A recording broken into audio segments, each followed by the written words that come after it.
আসসালামু আলাইকুম এভরিওয়ান। আজকে আমরা পুঁইশাক দিয়ে মলা মাছের চচ্চড়ি তৈরি করে দেখাবো। এখানে হাফ কেজি পুঁইশাক ছোট টুকরো করে ধুয়ে নিয়েছি আর 300 গ্রাম মলা মাছ নিয়েছি। প্রথমে আমরা মলা মাছগুলোকে যে হাঁড়িতে রান্না করব সেই হাঁড়িতে ঢেলে দিচ্ছি।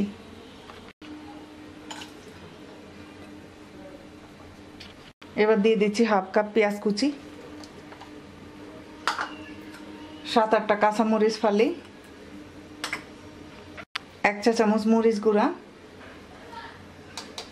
1 চা চামচ হলুদ গুঁড়া, 1 চা চামচ ধনে গুঁড়া, 1 চা চামচ ভাজা জিরার গুঁড়া, 1 চা চামচ আদা রসুন বাটা, স্বাদ মতো লবণ,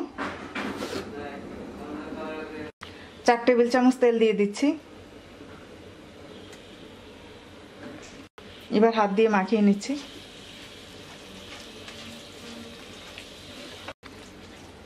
মাখিয়ে নেওয়া হয়ে গেছে। এবার অল্প একটু পানি দিয়ে দিচ্ছি।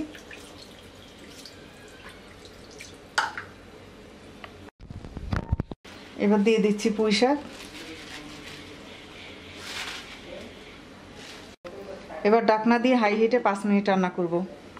5 মিনিট হয়ে গেছে।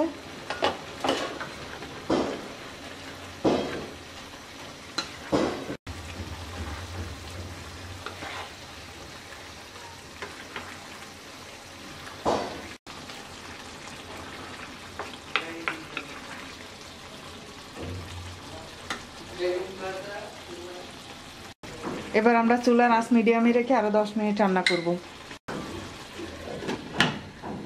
10 মিনিট হয়ে গেছে।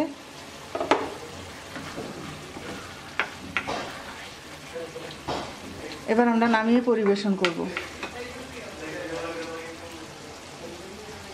তৈরি হয়ে গেছে পুঁইশাক দিয়ে মলা মাছের চচ্চড়ি। আশা করি আপনাদের ভালো লাগবে। যদি ভালো লাগে লাইক দিবেন, শেয়ার করবেন, কমেন্টস করবেন। আরও নতুন নতুন রেসিপি পাওয়ার জন্য আমার চ্যানেলকে সাবস্ক্রাইব করবেন। সবাই ভালো থাকবেন। আল্লাহ হাফেজ।